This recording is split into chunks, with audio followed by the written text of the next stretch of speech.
Well, good morning, good afternoon, and good evening to all the participants in this second webinar in our One Health series, the International Association of Catholic Bioethics. I would like to begin by letting you know, by reminding you that the session is being recorded. So if later on you get to ask a question, that too will be recorded. My name is Bernadette Tobin. It says Plunkett in the little box there, but I'm from the Plunkett Centre for Ethics at St Vincent's Hospital in Sydney, so that's why the word Plunkett is there. And it's my honour and pleasure to chair today's meeting. I would like to begin with a simple prayer from Proverbs about wisdom. And it is simply this: do not forsake wisdom, and she will protect you. Love her, and she will watch over you. Wisdom is supreme. Therefore, seek wisdom. Though it cost all you have, seek understanding. Our topic today is the ethics of One Health, promoting well-being of both humans and non-humans. Now, why this topic?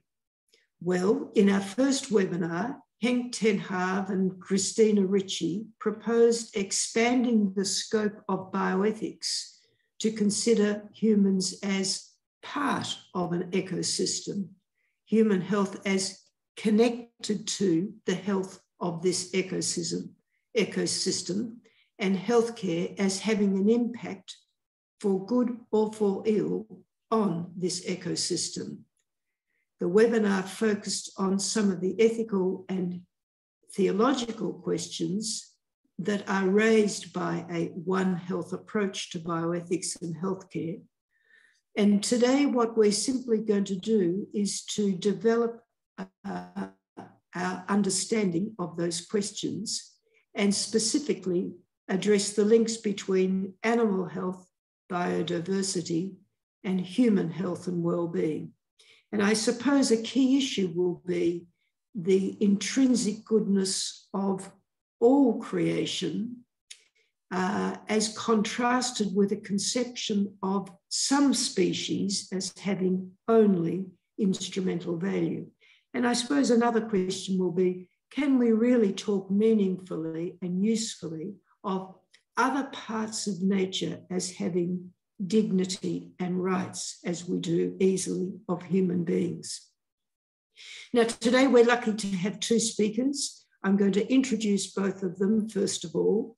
Santiago Henao studied veterinary medicine at the University in Medellin, Colombia. He has a master's degree in public health from the University of Chile and a PhD in bioethics from El Bosque University in Bogota. Since 2005, Santiago has served as Dean of Veterinary Medicine at the CES University in Medellin. And in 2019, Santiago was appointed the President of the National Tribunal of Veterinary Medicine Ethics in Colombia. He is also a member of the National Council of Bioethics in Colombia. Our other speaker, Corey Lebrec, completed his PhD at McGill University on the ethics of transhumanism. He has taught bioethics and religion and co-directed the program in Catholic Studies at Emory University in Atlanta, Georgia. He is presently Vice Dean of the Faculty of Theology and Religious Studies at Laval University in Quebec City in Canada, and Director of the Masters and PhD Studies in Bioethics there. Corey is also a member of the Pontifical Academy for Life, and he's a member of the academic committee of this organisation. So this is how we'll proceed. Santiago will have about 15 minutes for his presentation. Corey will follow him with about 15 minutes. We will then offer Corey and Santiago 5 minutes or so to talk to each other. And then we will open the floor to general discussion. And at that point, Mary Kate Gorky will explain how we do this, and I'll leave it to Mary Kate to do that when the time comes. So, and then at the very end, I'll say a few reminders about how these webinars can be accessed afterwards and about our forthcoming colloquium in Rome. So everyone is very welcome, and I'll now hand it over to you, Santiago, to open up the discussion for us. Okay, excellent. I'm very, very happy because it's my first webinar in this group, and I'm very happy. Thank you for the invitation. And excuse if my English is not good, but I'm trying to speak and wait. Okay, I want to present. Okay, here. Can you see my slides? Yes, excellent, perfect.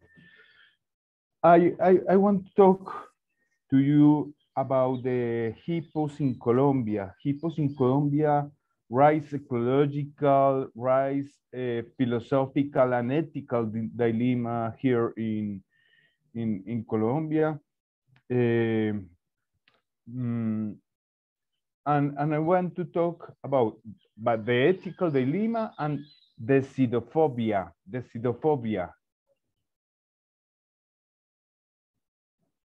First, I want to talk about the situation, the hippos in Colombia, and a view since global bioethics, potential effects in One Health vision, fear of making decisions, and the variable time in ethical in decision making.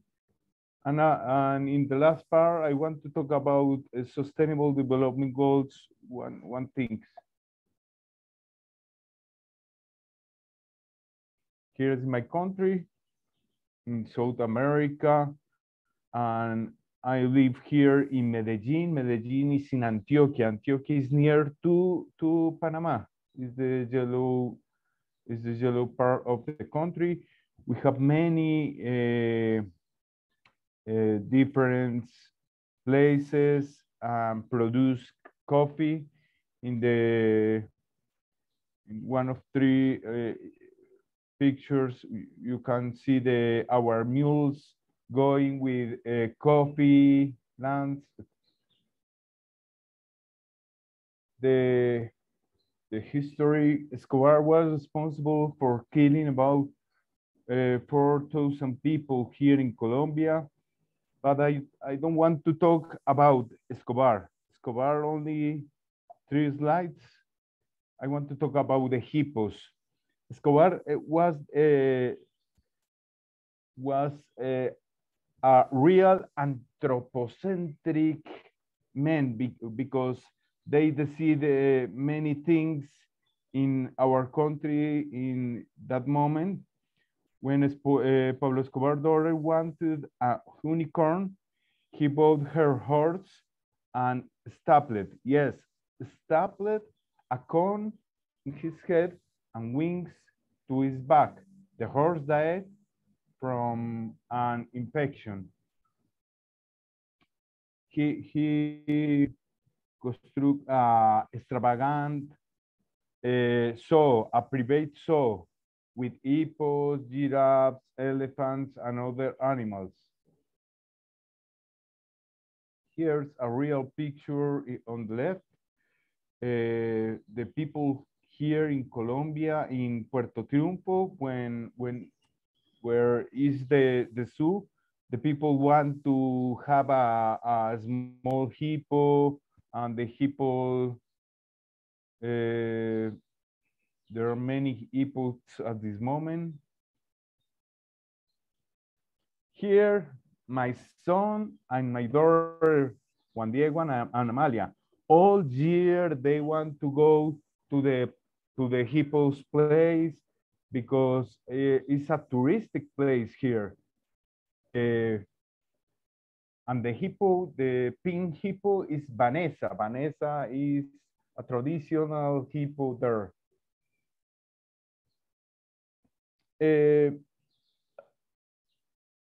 If we want to talk about the situation, we want to talk about the Sustainable Development Goals because the hippos include at the zone, at the places with the families, with the people in many things because it's a touristic place and the people there is very happy, are very happy with hippos because if there are hippos, there are money, there are opportunities of tourists.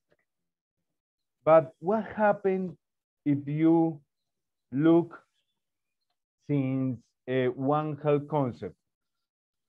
Animal welfare, human well-being, and biodiversity and environment. What happened? For example, here in Colombia, the hippos don't have a predator and growing the population of hippos. I think the animal welfare or the hippos welfare is good, are good here. Descendants of Pablo Escobar hippos are a problem. Why? Because there at this moment we have many hippos. First, when Pablo Escobar lived and begin his zoo, he tried only 4 hippos, 1 male and 3 females first. But at this moment we have many hippos in Colombia.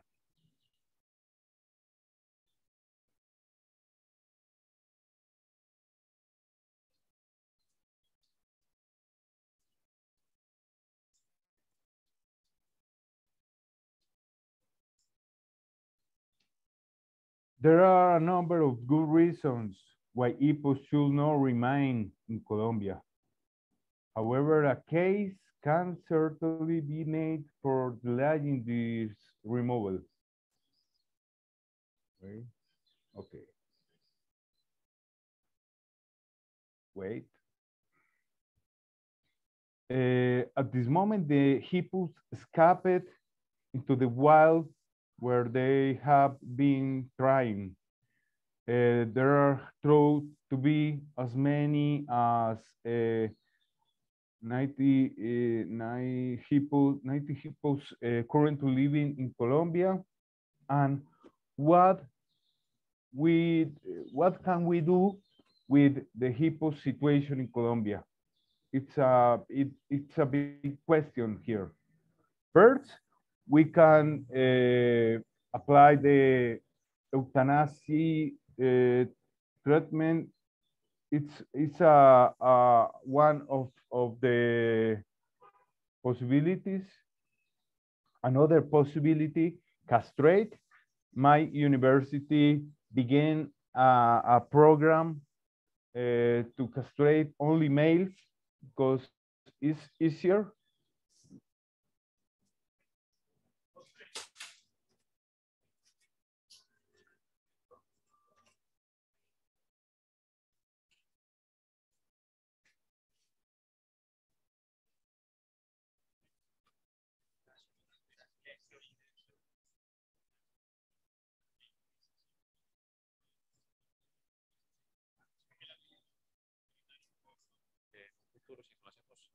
In the future, if we don't find a solution, this could get out of hand. In 10 years, we could have. Okay. Another possibility is sent to Africa, but it's impossible because in Africa don't want to receive the animals. And another possibility is let them free. And let them free is like a compassionate conservation. It's a line here. Many call this line like anti-vaccine movement of conservation. Anti-vaccine movement of conservation. Let me free is not rational because it's a problem of public health, but it's a compassionate conservation line and it is possible. Always we are talking about the time. What time is in, time fly, time is everything. There's no time like the present, right on time, time waits for no one, final time. What time on my presentation? Oh, 12 minutes, okay, go. Today is a perfect day to make a decisions.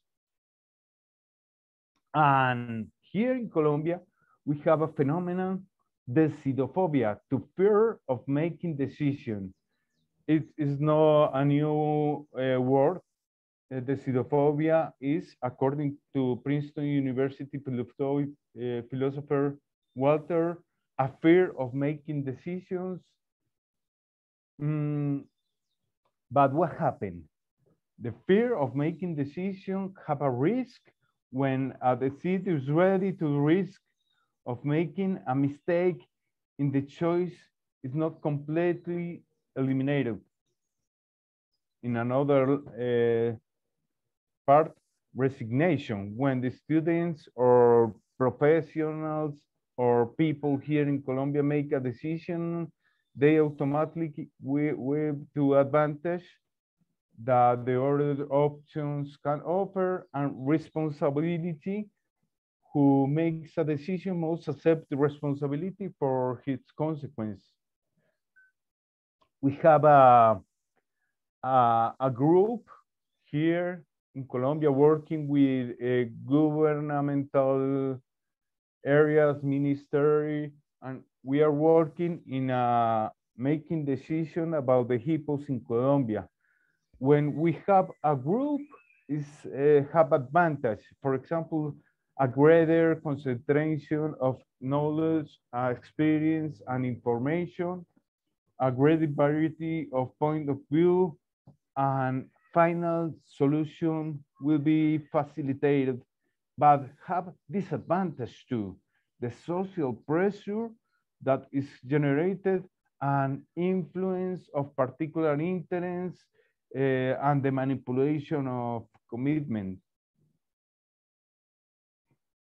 Here's the one homework of Juan Diego, my son. The picture is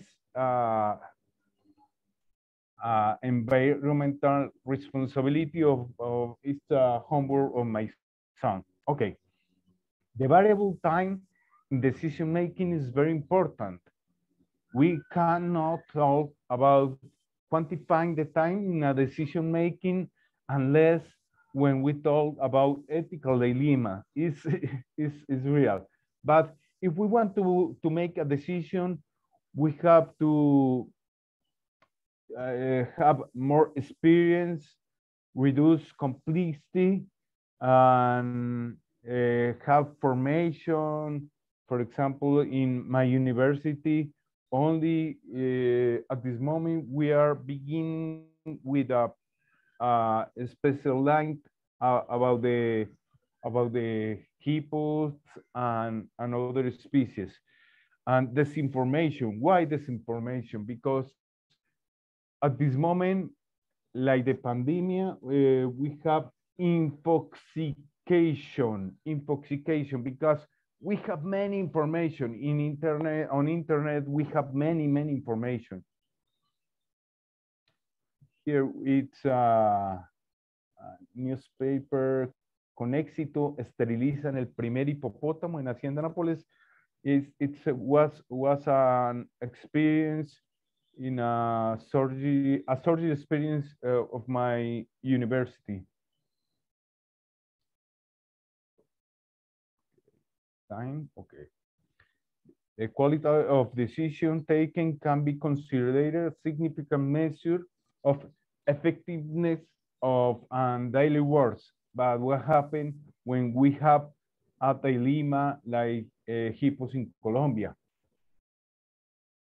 Time as a variable that affects decision making determines whether a decision that has been taken is timely, since it must be done at the appropriate time and place in practice in the required time. So the role played in decision-making time is decisive. When should we decide? Wait, okay. I think here in Colombia, we have to decide now because the hippos in Colombia are a problem, a big problem, like since public health, since one health part, and there are number of good reasons why hippos should not remain in Colombia. However, a case can certainly be made for delaying the removal until more serious studies have been made regarding their long-term positive or negative effects in Colombia. Unfortunately, the management options for the hippos as a start either kill another position, but I think the decisions are now, not for tomorrow. Okay, my email snao@ces.edu.co. Thank you, and we can continue to another path. Thank you. Santiago, thank you very much. What a fascinating story. I'm sure that we will have plenty of questions, but we will go straight on now to Corey. Corey, you will, I can see you there. Corey, you can, if you have slides, put them up now. Thanks, Corey. Thank you, Bernadette. Can you see these? Yes. So thank you. That was wonderful, Santiago. I think we're going to have a good conversation after this. What I'd like to do here in my few minutes is bring the conversation to questions about the status, the moral status of animals, right? And this question of the inherent value of nature that Bernadette spoke about at the very beginning of today's meeting. And so I'd like to go from the One Health movement into a discussion of the moral status of animals and how Christians have thought about that, and where there is some interesting tension, I think, on the ground. So just to begin, and we've heard about the One Health movement for some time in this web series, and so I don't want to belabor something that is known to some of you. But the One Health movement, as you know, let me just make sure that you are seeing. I think you're not seeing the right. I'll just keep it. Is it okay if we just keep it like this? So the One Health movement is a collaborative, multi-sectoral, and transdisciplinary approach, right? That's working at the local, the regional, the national, and global levels with the goal of achieving optimal health outcomes, recognizing the interconnection between people, animals, plants, and their shared environment. And immediately, I think the question that often comes up is, are non-human animals not just resources for our use? Why are we now interested, as people who are deeply, I think, steeped in an anthropocentric culture, in the well-being and health of animals and the well-being and health of the environment writ large? And we know, of course, that they are interdependent and interconnected. But I think this kind of question, are non-human animals not just resources for our use, is not only, I think, a question that spurred much of debate in animal ethics, but is still with, I think, a number of us.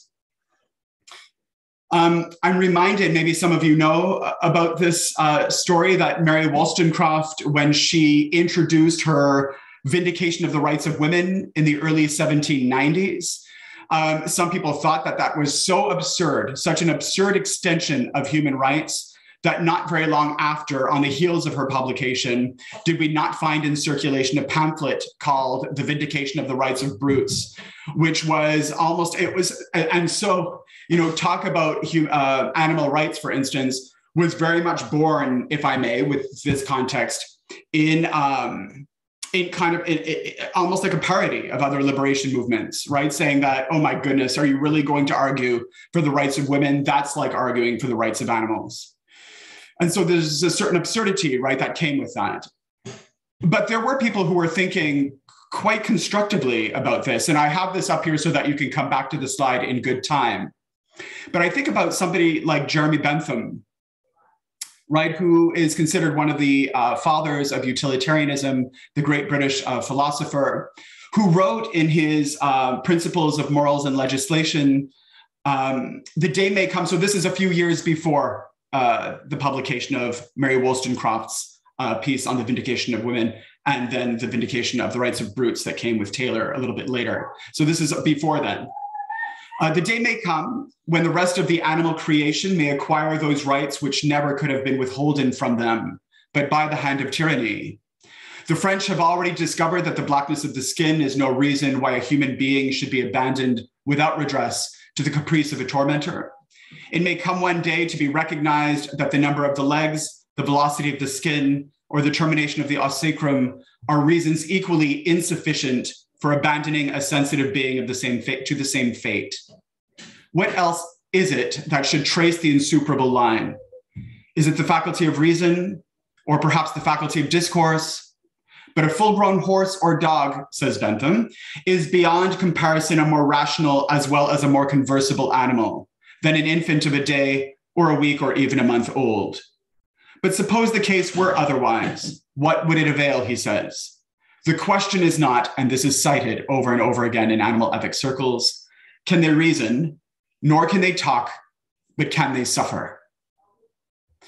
And this whole language about the moral status of non-human animals has led into, I think, rather interesting discussions around personhood, not just human personhood, but personhood writ large. And I'm going to reduce this conversation because it's much more rich and complex than we have time for today. But let me just borrow the thinking, if I may, of James Walters, who's an ethicist at Loma Linda University, an Adventist institute in California. And he sees the discussion hinging on, or rather kind of teetering on two sides of a fence. On the one side, he says that what we can see in the debate is what he terms physicalism. Now, be careful with these terms because they're used in different ways by philosophy and theology. And so let me just make that caveat here.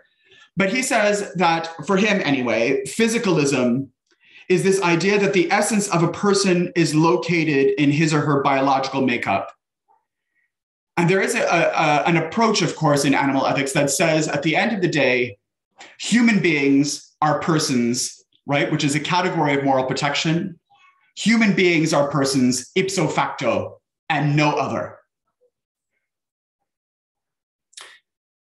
He turns the discussion to another side that he actually thinks, and I agree, seems to be more of a prevalent approach, at least in the West, he calls personalism. And again, John Paul II, for instance, St. John Paul II uses this word differently.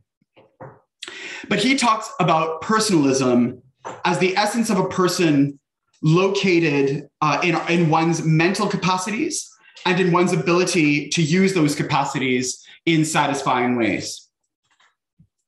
So if we're going to say that physicalism finds dignity in being human, personalism finds dignity in being able to do human things. Does that make sense? I'm not asking for you to agree with that, but that seems to be the motto. And I can just repeat that quickly. That physicalism seems to suggest that dignity is found in being human, whereas personalism is found in the capacity to do human things. An example of personalism is some of the work of Joseph Fletcher, which I suspect for those of you who are bioethics know Fletcher very well, the Episcopalian, or at least one-time Episcopalian bioethicist and expert in situational ethics, who wrote a text called Humanhood in which he discusses personhood. And at the beginning of the text, he starts, or at least in the text, he starts mulling about what he thinks is constituent of human personhood in general. And he says, humans without some minimum of intelligence or mental capacity are not persons, no matter how many of their organs are active, no matter how spontaneous their living processes are. If the cerebrum is gone due to disease or accident, and only the midbrain or brainstem is keeping autonomic functions going, they are only objects, not subjects. They are its, not thous. Just because heart, lungs, and the neurological and vascular systems persist, we cannot say a person exists. Non-cerebral organisms, he says, are not persons. And then he goes on to make a very famous list of criteria that you need in order to be counted as a person. And now I don't want you to check off the criteria that you yourself possess. And we can think about those criteria that we no longer at least demonstrate while we are sleeping, for instance, and what this might mean for the whole question of personhood. But I leave this here for your discussion, for your contemplation. So in his profile of man, and by this he is talking about the category of persons, he talks about minimal intelligence. Any human whose IQ score is less than 40 on a standard Stanford-Binet test is questionably a person. An IQ less than 20 is certainly not.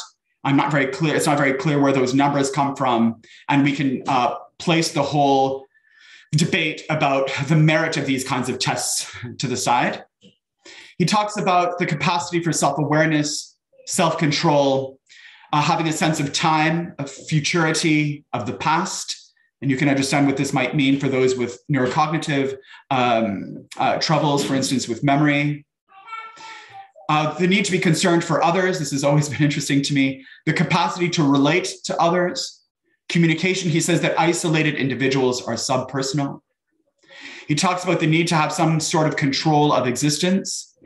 Talks about ignorance and helplessness as the antithesis of humanness. And he talks about humanness as personhood here. Irresponsibility as being subpersonal. He talks about curiosity and affect. To be indifferent, he says, is to be inhuman. He talks about openness to change and changeability, the need to be able to balance to some degree, rationality and feeling, of having or possessing some degree of uniqueness or idiosyncrasy. And finally, he links it back down to neocortical functioning. Just an example, right, of this idea of personalism, of looking for capacities in order to define who belongs to the moral category of persons. Another example, and I'll stop with these because there are so many, but Michael Tooley, who's a well-known American philosopher who works in this area of personhood, published, 40 years ago, a book that is still well used called Abortion and Infanticide. And in it, he says, anything that has and has exercised all of the following capacities is a person, and that anything that has never had any of them is not a person. So he talks about the capacity for self-consciousness. He talks about the capacity to think, the capacity for rational thought, to arrive at decisions by deliberation. He talks about the capacity to envisage a future for oneself, to remember a past involving oneself, the capacity for being a subject of non-momentary interests, and the capacity to use language. Again, like Fletcher, a list of certain capacities, right, that are required for this category. Now, the question I think that comes to our minds is, that's all good and well, but there seems to be no anonymity on which features are necessary or sufficient for personhood. And if you're going to use this as your definition of who's included in the moral category, this moral category of protection, and who is not, then maybe there's a problem there. And one of the ultimate questions that's also asked is, who decides? Because if I'm going to make a list of which criteria are going to exclude or include, well, I'm going to make sure that as the author of that list, I possess those capacities, lest I throw myself out of my own category. And one of the main questions that comes up, especially in debates about animal ethics, is what happens when some non-human animals possess said capacities, while at the same time some human beings do not? So human beings excluded from the category of persons, and I can go through this at length during the discussion, and some non-human animals actually that do belong to the category. Are you with me? Do you follow me here? Enter Peter Singer, right?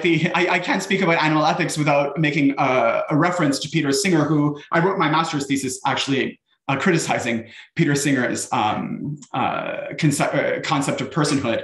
But Singer says we need to be careful with all of this because, like it or not, we must face the fact that humans come in different shapes and sizes. They come with differing moral capacities, differing intellectual abilities, differing amounts of benevolent feeling and sensibility to the needs of others, differing capacities to experience pain and pleasure. In short, if the demand for equality were based on the actual equality of all human beings, we would have to stop demanding it. He said it would be an unjustifiable demand. And he does say outright, what is unclear to me is why, even though all humans are different and differing in capacities, we are still kind of bent on including all humans within the moral category of persons, but we are quick to discriminate those non-human animals that show these kinds of capacities.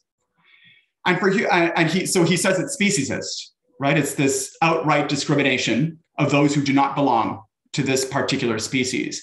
And he is known for saying that for him, personhood comes down to rationality and self-consciousness. And if you have these two, forget the others. If you have these two, then we can start talking about personhood.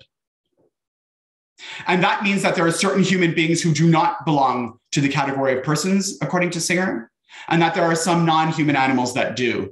So he goes on to say, if possessing a higher degree of intelligence does not entitle one human to use another for his own ends, then how can it entitle humans to exploit non-humans, right? This is his major question. But for Singer, it really all comes down to sentience. That at the end of the day, if you are a sentient being, if a being can suffer, there could be absolutely no moral justification for refusing to take that suffering into some degree of consideration. That's the be all and end all, if you ask my opinion, of Peter Singer's animal ethics. There's great controversy, as you all know, around his thinking. But some of this makes some sense, I think, in terms of sentience and this idea of the inherent value of creation, which I'm coming to now. When it comes to Christian animal ethics and Christian voices in this field, and this is where I just want to bring some of this to a point, I think of somebody like Andrew Lindsey, who's a very well-known scholar in Christian animal ethics, the Anglican priest, who is head and founder of the Oxford Center for Animal Ethics, who says, when it comes to animals and animal ethics, theology is still in its infancy. We have not gone very far in this kind of discussion. And he says, animals are God's creatures. No, not human property. They're not utilities or resources. They're not commodities, but they're precious beings in God's sight. Christians whose eyes are fixed on the awfulness of crucifixion, he says, are in a special position to understand the awfulness of innocent suffering. He says the cross of Christ is God's absolute identification with the weak, the powerless, and the vulnerable, or the woundable, but most of all with the unprotected, the undefended, innocent suffering. So you can see some ties here with Singer, now within a Christian framework, right, about our penchant for the poor. And we've already spoken about people like Sally McFaig and the Pope in Laudato Si, who think about nature as the new poor, right? Nature as the woundable, and what that means in terms of our duty.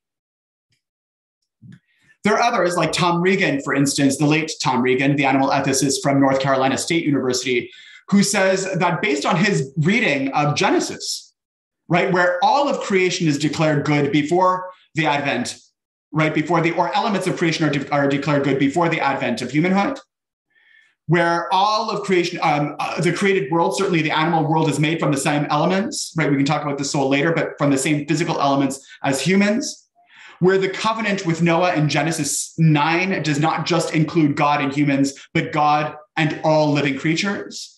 He says, because of all of this, I feel like there is a Christian impetus for us not even to use animals for vital purposes, which is where he's different from Peter Singer, who as a utilitarian will say, for vital interests, right, for the greater good, there might be some kind of argument there. Regan says that all animals, or at least mammals of 1 year or more, and that's kind of a subject of debate, are subjects of a life, with memory and anticipation and a sense of self. And he talks about animals having biographical existence, not just biological existence. And let me end with this. In the Catholic tradition, there are two interesting, I don't want to say sides because they're well bridged, but there are two, I want to say two kind of approaches that are often cited as being polarized. So on the one side, in our resources, we can find language about humankind being the summit of the creator's work. This language that seems to be linked to Lynn White's critique of Christianity as being the most anthropocentric religion the world has ever known. We see in the Catechism, for instance, this language that animals like plants and inanimate beings are by nature destined for the common good of past, present, and future humanity, right? As elements of the common good, as resources, though their use cannot be divorced from respect for moral imperatives. We see this language that God has entrusted animals to the stewardship of those whom he created in his own image, right? So humans having the upper hand, even though it's a hand of responsibility. We see language about it being legitimate to use animals for food and clothing. They could be domesticated to help with our work and leisure, that medical and scientific experiments on animals is morally acceptable as long as it remains within a certain scope, and that it's contrary to human dignity to cause animals to suffer or die needlessly. But at the same time, the church is wary about unworthy spending on money that should make them a priority as opposed to the relief of human misery.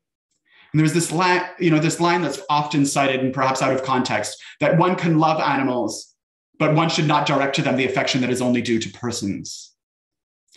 On the other side, and this is where I will end, Laudato Si has perhaps, I don't want to say has made changes to this thinking. It certainly has reoriented the thinking.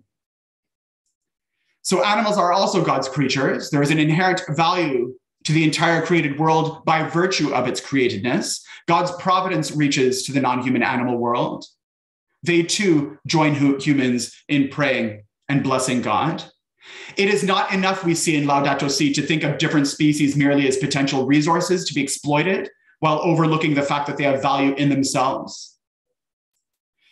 In Laudato Si, the Pope says we must forcefully reject the notion that our being created in God's image and given dominion over the earth justifies absolute domination over other creatures, and that creature has intrinsic value, which is independent of its utility.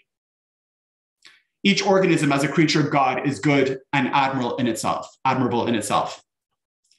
to close, this is a line that's now quoted quite often in Catholic animal ethics circles. Our indifference or cruelty toward fellow creatures of this world sooner or later affects the treatment we mete out to other human beings. We have only one heart, and the same wretchedness which leads us to mistreat an animal will not be long in showing itself in our relationships with other human beings. Every act of cruelty towards any creature, human or otherwise, is contrary to human dignity. And so this view of one health and Laudato Si, I think, are bound, right, in this notion of approaching questions around animal ethics and the use of animals in a much more interrelated framework that I think is lacking very often in the way we go about some of our activities. But I'll end here. Thank you. Corey, thank you very much. That was a terrific romp through a whole lot of relevant and useful philosophical and theological work on our topic. So, Corey, thank you. So I'll now open the discussion to you, Santiago and Corey. Santiago, would you like to ask Corey a question? Yes, perfect. Excellent, Corey. Congratulations, Corey. Congratulations. Excellent, your presentation. Corey, when we talk about the difference between animals and humans, we talk since anthropocentric or personalist vision, because what do you think about this? It always, when we talk about the conscience, when we talk about the many things between humans and not humans, animals, is since an anthropocentric visions? Thank you, Santiago. That's interesting, right? I think about somebody like, yeah, I think so. In many ways, what's interesting, I think of Tom Regan here, the Christian ethicist, Tom Regan, who talks about, so Peter Singer talks about speciesism, right? That we kind of exclude from the category of protection all who are not human, just because. I find Tom Regan is interesting in light of your comments, Santiago, because Tom Regan says, I think there are two kinds of speciesism. I think there's categorical speciesism where we throw out all non-humans just because they're not human. But I think a lot of times we see a different kind of speciesism, which he calls modified speciesism. And he says, usually, who do we include in our moral circle? It's those animals who seem to have capacities that are most similar to ours. Right? So if I can pinpoint or identify certain capacities that humans generally have in the non-human animal world, then we give them more dignity or respect or language around how treatment should go about. So there seems to be an anthropocentric kind of framework, right, that guides the way we think about animals. And so this is why, for instance, there is some interesting legal framework around how we use, for instance, chimpanzees in labs, which is different from the way we use fruit flies in labs, right? And so there is this interesting anthropocentric approach. And what I've always found fascinating is that in Laudato Si, even though there is no mention of Lynn White says, Christianity, you're to blame for the eco-crisis because yours is the most anthropocentric tradition the world has ever known. Everything is about humans. And the world is valued only because it's useful to humans. But in Laudato Si, the Pope never rejects anthropocentrism outright, but he does put it in check and says that tyrannical anthropocentrism that is completely out of hand, that understands dominion as despotism, is not at all Christian. And so he asks us to put that into check, right? And I think that's interesting in terms of framing the whole discussion. Is more closest ecocentrical vision with a compassive conservation. What do you think about compassive conservation? Because I think we have a bioethical dilemma here. And what do you think? Yeah, I'll be very brief here because I'd love to hear others on this point. What I think is interesting is that I think what the church, in many ways, in her wisdom, is trying to do is at one point preserve our ontological and axiological difference from the non-human animal world, right? That there's a certain kind of dignity ascribed to humans by virtue of the image of God. At the same time, understanding that there is a value, some kind of value and dignity ascribed to creation outside of its utility. Right. And the question is now, how do you make that work in real life? For instance, Santiago, I think the example that you gave with the hippos is a perfect example. So what do you do when two species are not doing well together? And I put that in quotation marks. The question of, if I may, the mosquito, for instance, and this whole language around, do we eradicate a mosquito because it's a disease vector? Can we do that? Right? Because one species is hurting another species. Should we just shut it down? Which you were saying, Santiago, about euthanasia as an option, for instance, with the hippos. But we are often hesitant about that as an option because we understand that the ecosystem is much more complex than let's just remove these things because of human welfare. Yeah. But it's a public health problem. And we have to survive here in the world. And we have mosquitoes, we have hippos, and I think in a moment it's necessary to kill them. But what happened with us? What happened with zoonotic diseases? What happened? It's a real problem. It's a real problem, but we can find another solutions. For example, in the hippos case, we can castrate, but what happened? There no have the government here in Colombia. There are no money for castrate animals because we need another things. For example, how to prioritize money for castrate hippos, and what happened with the autonomy of the hippos. In this case is heteronomy vision, because they don't can't take a decisions. We, the humans, we are making decision for them. It's a bioethical decision. It's a dilemma here. Yeah, I think so too. And then I'll pass this up, I think, Bernadette, right, for others to speak in the assembly. But Santiago, I think your discussion about disitophobia is spot on.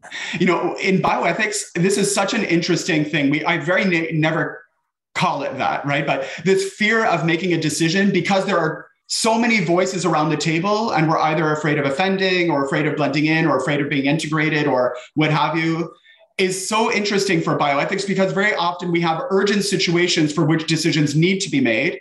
And so disitophobia is deeply problematic, right? And like you're saying here, Santiago, we could just close our eyes and say, oh, we'll just let nature take its course.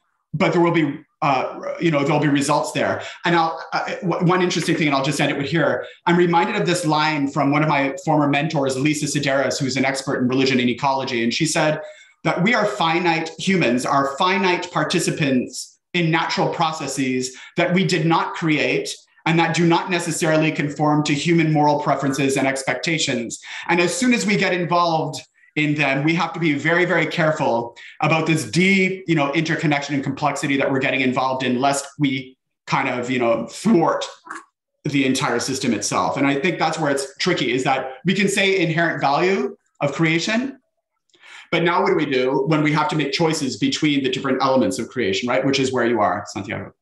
Sorry, forgive me, Anna. The fear is real. The fear always, not only with hippos, only in many things in our life, but what happened with the time? The time is going, the time is, and the decision is today, but there are many tensions with principles and values, and the time is going.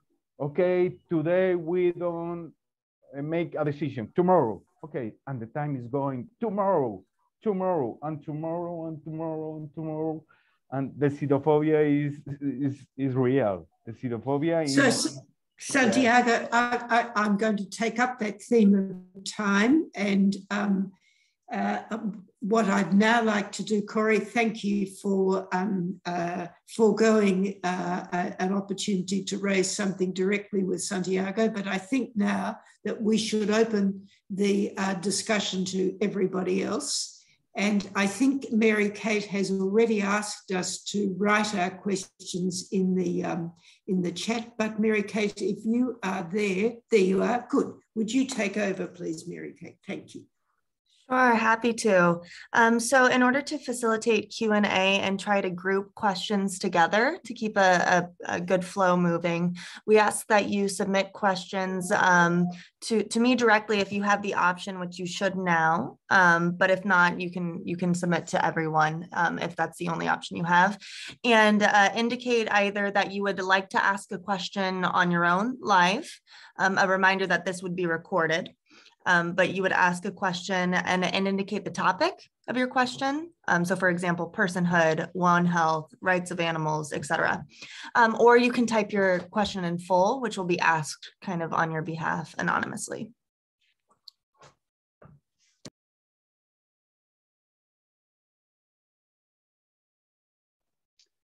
Great. Well, thank you for those directions, Mary Kate. So my name is Bill Sullivan. I'm the chair of the academic committee of the IACB. And I'm working with Mary Kate and John Hang to kind of sort of group questions together. And I thought what we would try to do is talk about kind of 4 different categories of questions. The first being kind of the goals. Now, when we're talking about this, what are the goals that we should be thinking about, and what are the tensions among those goals?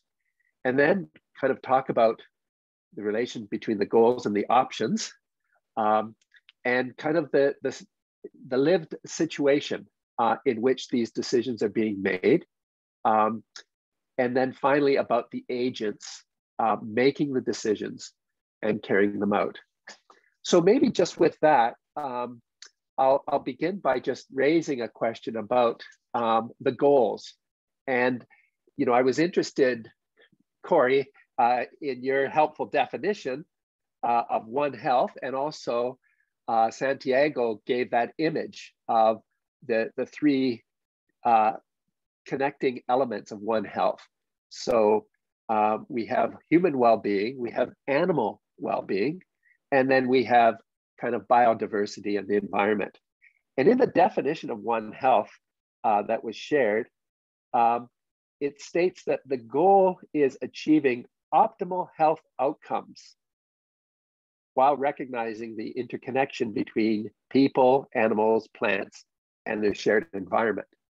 So it kind of, to me, it doesn't actually say optimal health outcomes for whom.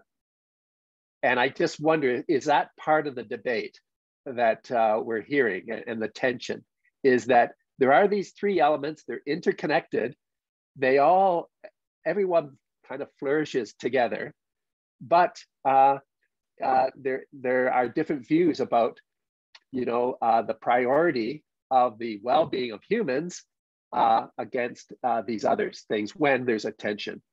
And it seems to me that what you were presenting, Santiago, was sort of mostly a tension between the flourishing and well-being of hippos and the negative effects both on biodiversity and environment, but possibly also on humans, with some positive impact for tourism, perhaps, which made it a bit of a dilemma.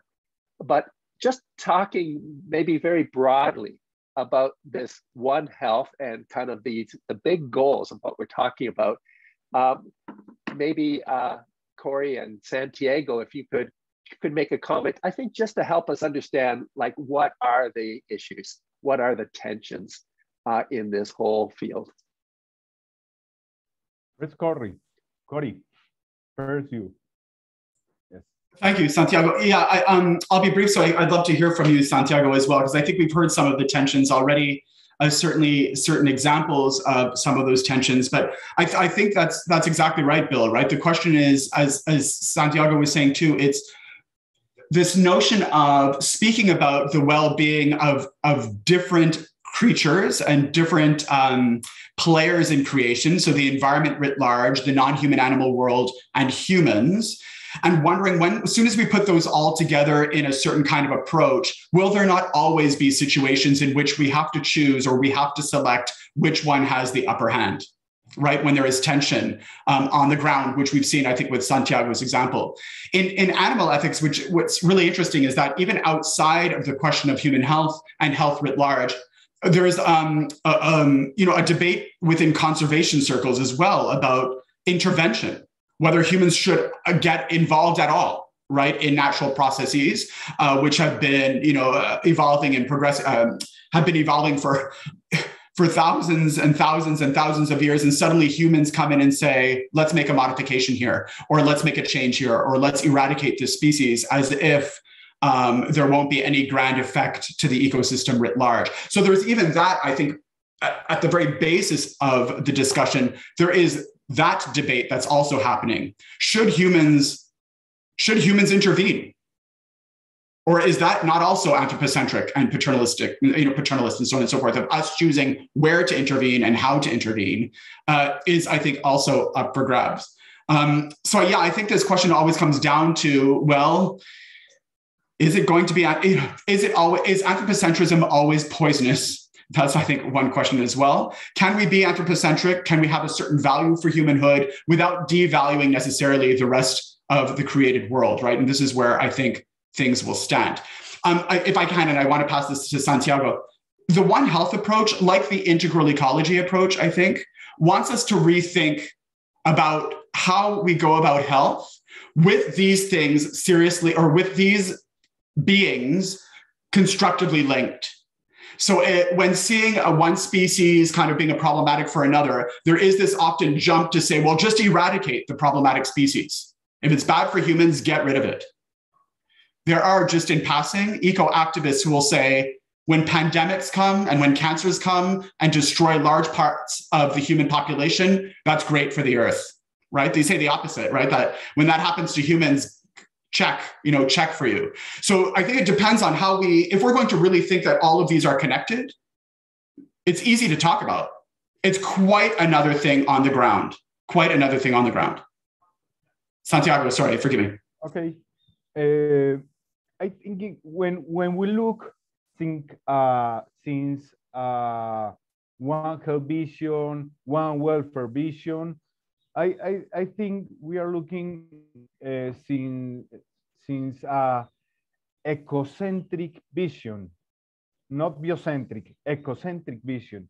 I prefer ecocentric vision, and in these cases, I think is better, but you have many real questions. What happened with mosquitoes? What happened with hippos? What happened with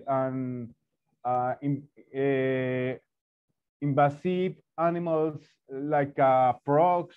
Here in Colombia is another problem. When we look, since ecocentric vision is different, because always we consider since since ecological vision, and what in many books we wrote about the animals have rights but not have duties. The duties and rights. I think it's not a problem because the value in itself in the case of animals is the importance. Great. Excuse me for my English. Excuse me. No, that was helpful. One comment about non-interventionism. It strikes me that it's kind of a distinction between the farm or the zoo and the game reserve. And that does raise, kind of questions about, allowing things to happen that one can address, but refraining from that. Just a question about a bit more about kind of focusing a little bit more on animals and their value. I think Father James McTavish had something to ask about that. And Father James, if you would like to sort of unmute yourself and ask your question, that would be great.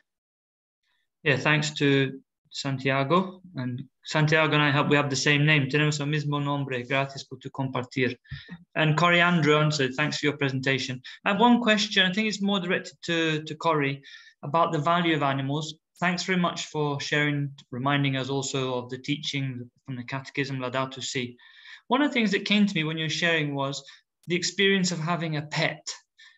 I don't want to be too reductionist or simplistic, but I know in Gaudium et Spes will teach us we can look at problems in the light of human experience. If you ask me about animals and the value, I could tell you about the experience of having my West Highland Terrier when I was a boy, and I can understand his biographical profile very well. I could tell you about him. So do you think that could be a source of reflection, the value of a pet?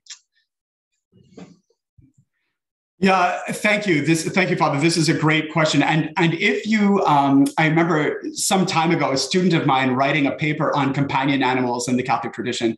And there was literature at the time of the Pope who had said something around choosing pets over animals, right? Choosing to have pets over animals, which is interesting.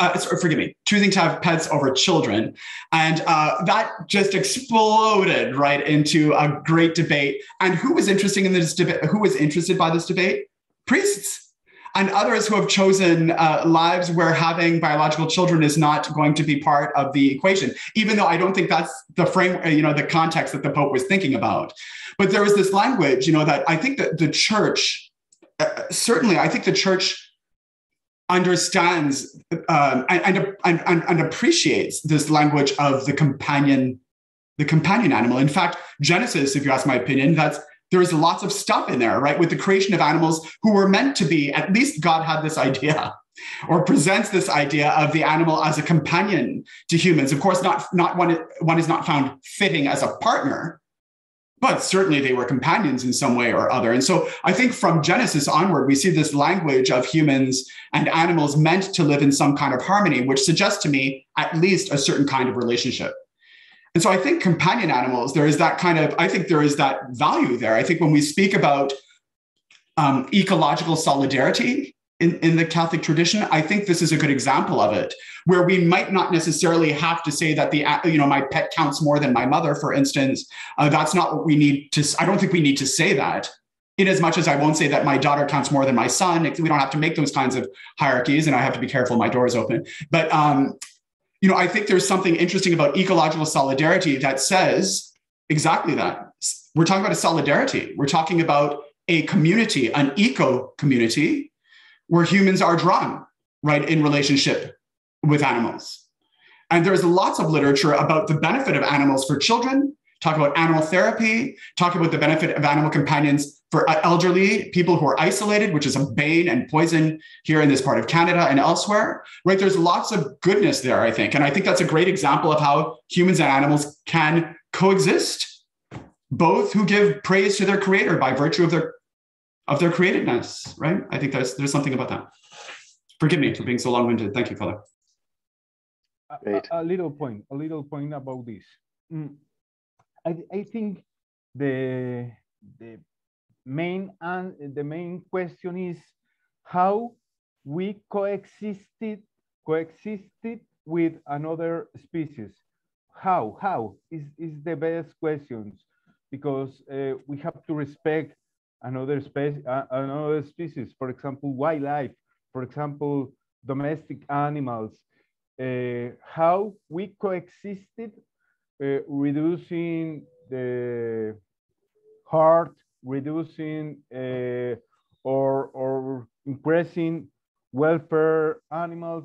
I think it's the best question. Gracias. Thank you. I'm going to call on Hank Ten Have. I think he has a question. And just to make a comment before, Hank, you begin, that there was also a question about Francis's teaching about the dignity of animal life and of the created world, and whether we could say that that is the value that he's referring to is a kind of a dignity in a Kantian sense. So again, maybe that's connected to this question of personhood. Any comments on that question? This question's from Paulina. I see. It's a wonderful question, right? And I think it comes down to whether or not there's one definition for dignity as well, right? This is a great question, Paulina. And I think too, if we think of dignity as value in itself, or this intrinsic value, then the answer from Laudato Si is yes, right? There is this language of all of creation, not just the non-human animal world, but all of creation having this sense of inherent value by virtue of it being created by God, who himself is good, period, right? That's there. The question, and I think this is maybe, Paulina, why you're asking it in some ways too, is that, so what do we do with that exactly? Because if everything has inherent value, then what does that mean for humans' use, for instance, of the non-human animal world? And this is a huge question in different religious traditions. I think of the Jaina tradition as well, for instance, in the East, that understands this inherent value or the sentience of the non-human animal world, and so is very restrictive about the way that they use other living beings for eating and so on and so forth. In the Catholic tradition, since Laudato Si, there's been lots of movement around the vegan and the vegetarian kind of movement, because as soon as the Pope says inherent value, well, the next step is, well, what does that mean in terms of our treatment of it? Now, Peter Singer, who is an atheist philosopher, will say, for instance, that just because different beings have different values or have different capacities and so on and so forth, that also could mean that we might treat them differently. So when people are talking about equality in animal ethics, and when we talk about the inherent dignity of all creation, that does not necessarily mean, for atheist thinkers too, that it means equal treatment across the board. But I think that's the major question, that if I'm going to say that animals have inherent value and humans have inherent value, then why do I use animals differently from the rest of the human world, right? Which is my opinion, the question in animal ethics. Yeah, so Hank, did you want to add your question at this point? My question actually relates to what you started to ask in the beginning. The title of this session is One Health, but most of the discussion actually is about the interaction between humans and animals. And then you can say it seems that we are missing the other dimension, that there are more fellow creatures in nature than just humans and animals. I use the example the last time I think about trees, a forest, that to say, well, it seems that they should also be entitled to respect. And if we take them into account, I think the theories of personalism, as nicely discussed by Corey, will be deficient, because most of these theories, they put emphasis on sentience or suffering. And then, of course, you already demarcate our position and maybe some animals from the rest of creation. So I think that maybe the concept of the person is not adequate anymore if we want to have this broader perspective. Now, curiously, the concept of person in a legal debate is used to argue that, for example, rivers should all, especially in Colombia, that rivers should be regarded as persons, as legal persons. If we regard corporations as persons, why not rivers or some parts of biodiversity? But I think from an ethical point of view, this is stretching the concept of a person in such a way that perhaps we need a new kind of moral vocabulary.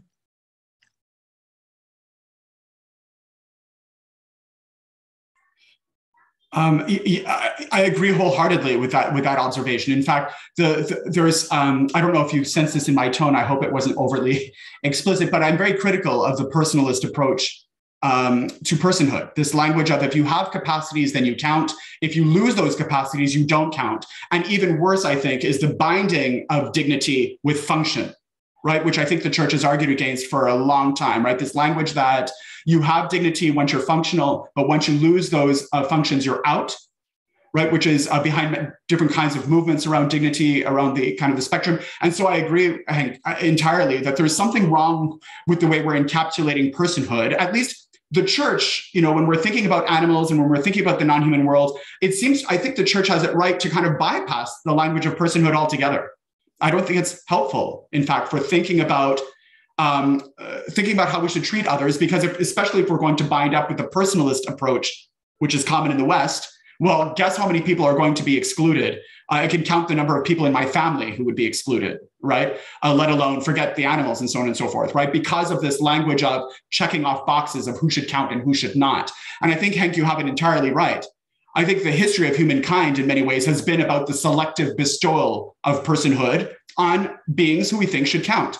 I mean, think of the Dred Scott versus Sanford case in the United States in 1857, right? When a Black human being tried to make a case, right, in front of the US Supreme Court, and the Supreme Court said, I'm sorry, you can't be making any of these kinds of cases. When we talk about persons in the Constitution, we're not talking about people who have African roots, free or slave. And so you don't count as a person.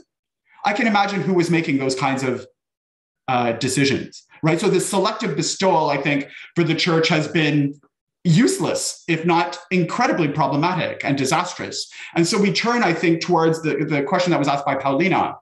Can we not then perhaps talk about the dignity of createdness instead, which might bring a whole other gamut of questions, but might turn the equation away from categorization?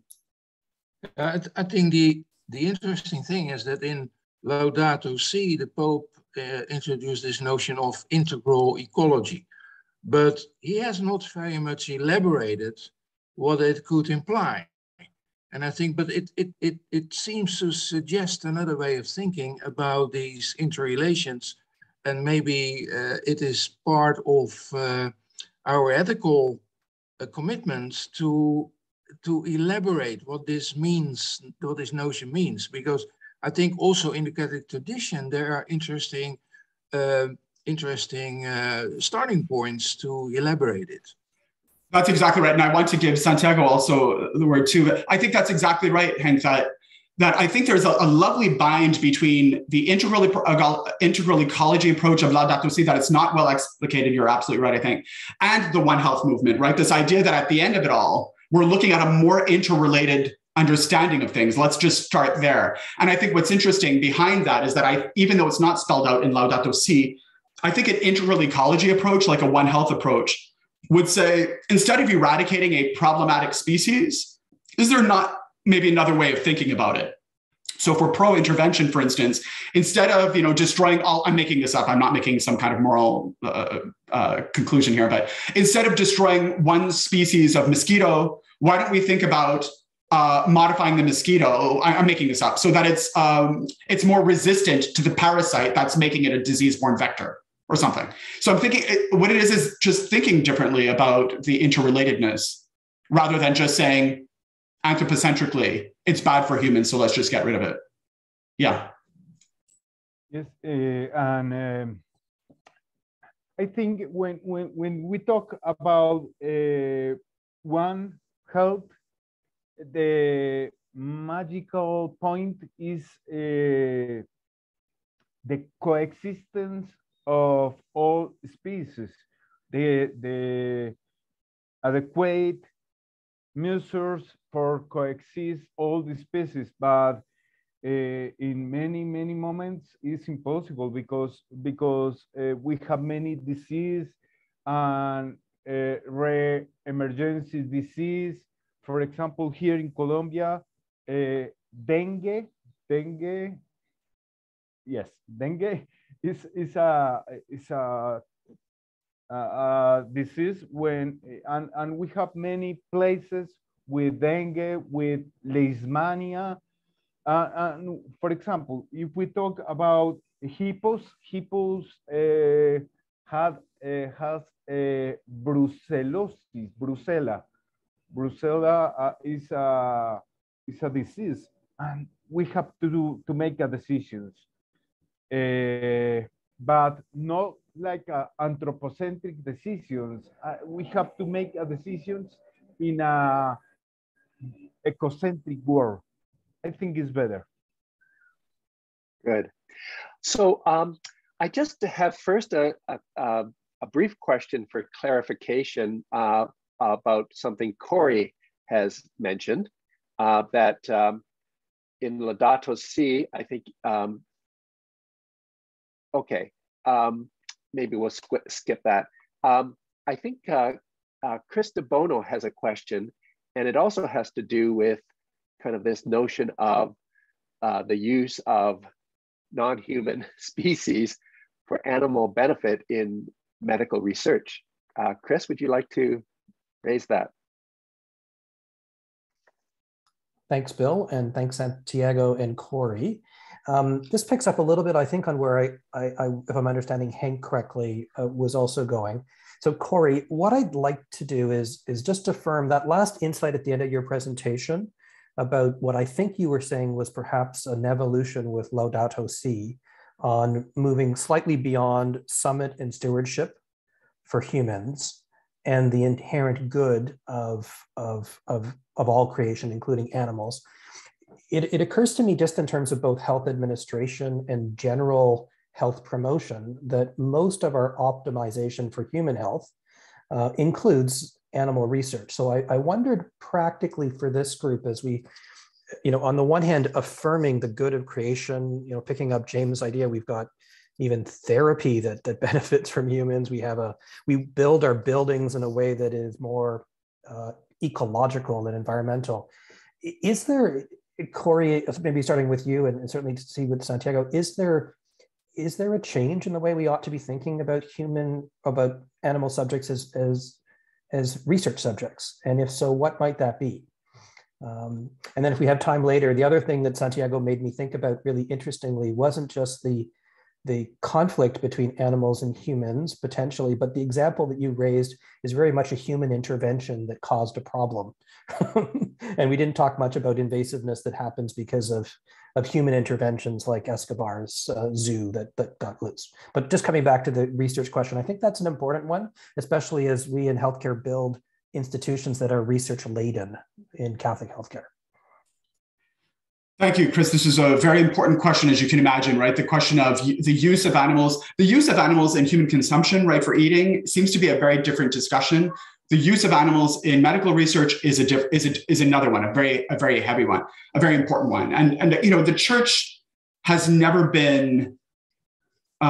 thrown out, of course, the use of animals in medical and scientific research, as you well know, that it's a morally acceptable practice, but it often will talk about the limits of that practice, right? That's often not, quote, as you know, a lot of us are none of us around this table, virtual table, but a lot of people are very, you know, selective with the language of the catechism or the language of scripture, for instance, by taking one line out of another, right? By saying, well, it says right here in the catechism that your medical experimentation on animals is morally acceptable, period.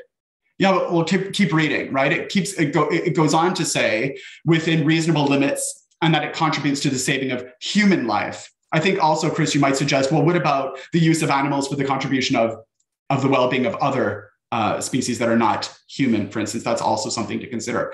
But I think what we're looking at with Laudato Si is a more constructive check on the way that we use animals in research. It is not throwing that out, to be sure, but it's asking for a much more constructive and serious check on the way that we use it, because there's this whole language about the suffering of humans causing needless suffering, the needless suffering of animals. And the question that often comes up in animal ethics debates about research is whether or not they're needed or not for the research in question. And some people will say no, that it's superfluous, or, you know, that we have other models, machine models, for instance, that could be as valid. I'm saying this very generally, that could be as valid for the research in question, and that we need not do research on animals for certain kinds of, you know, for certain kinds of things, cosmetics and so on and so forth, we can talk about at length. So I think what Laudato Si is bringing that particular element of church teaching, the limits of the use of animals in human research, to the fore. To say you may have forgotten that when we talk about dominion, it's not despotism and all-out use of whatever you want for human benefit.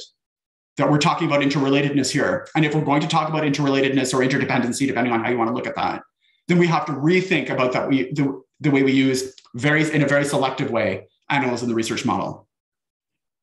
I think is very important the bioethical consideration always when we are working with animals in an experimental process. It's possible to make an experimental project when with suffering with hard animals. It's possible, yeah, and there are many things, or the world, for example, health. There are many things in health area progressing with an experimenting with animals, but it's very important the bioethical consideration with suffering the animals is very important. Great. Well, thank you both very much for that discussion. I see that we're approaching the end of our time, and I'd like to turn things back to Bernadette Tobin for some concluding remarks. I guess my last thought that I'll go away with is, in medicine, we talk about different determinants of human health.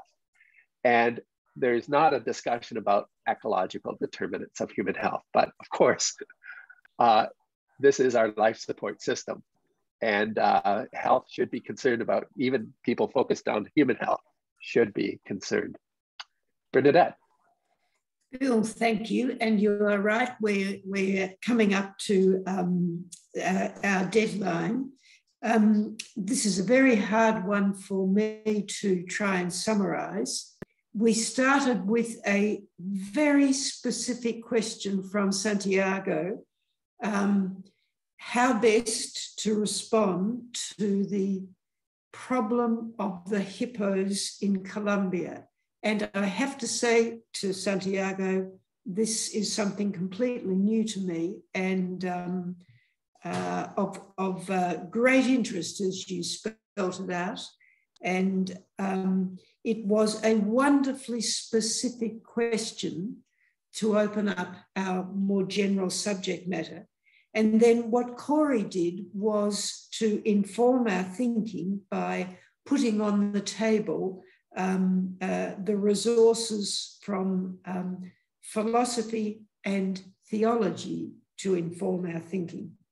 And one thing that strikes me listening to that discussion is that there are key concepts here that we need to pin down a little more. So anthropocentrism is one of them. Stewardship wasn't much mentioned, but there are various ways in which the responsibilities of stewardship are understood in our tradition, and we need, I think, to do some work there. And then Henk ten Haber rightly pointed out that this wonderful notion of Francis's of integral ecology isn't in fact much developed in that document, and so work needs to be done there. And other questions, the focus was on human beings and animals, and Henk then said, in effect, what about trees and what about rivers? Then the later question about what about using animals in research. And one that I think is at work underneath this whole discussion is whether our attention to ecology is for the sake of human health or for its own sake, whether there is a wider question being asked here in our thinking. So I think that today's has broken new ground, hard ground, certainly for those of us like myself who haven't done much thinking in this area. But I think that it has been a wonderful furthering of our discussions from the last time. And as I mentioned before, our next webinar on April the 23rd will be on Laudato Si itself and its idea of health promotion. And the focus of our discussion will be on human nutrition. So before I finish, can I remind you that our webinars are recorded and very quickly after the event are up there to be listened to again on the IACB website. I also want to remind you that we do have a colloquium in person coming up in June in Rome, and I'm delighted to say that we will be meeting at Domus, Australia. And the last thing I want to do is to thank Bill Sullivan and John Heng and Mary Kate Gorky for the preparations for today. And then finally, on behalf of everyone, to thank Santiago and Corey for prompting such an interesting discussion. So if I could say now, as I began, good morning, good afternoon, and good evening, and I look forward to seeing you the next time. Thank you very much. Thank you. Bye-bye.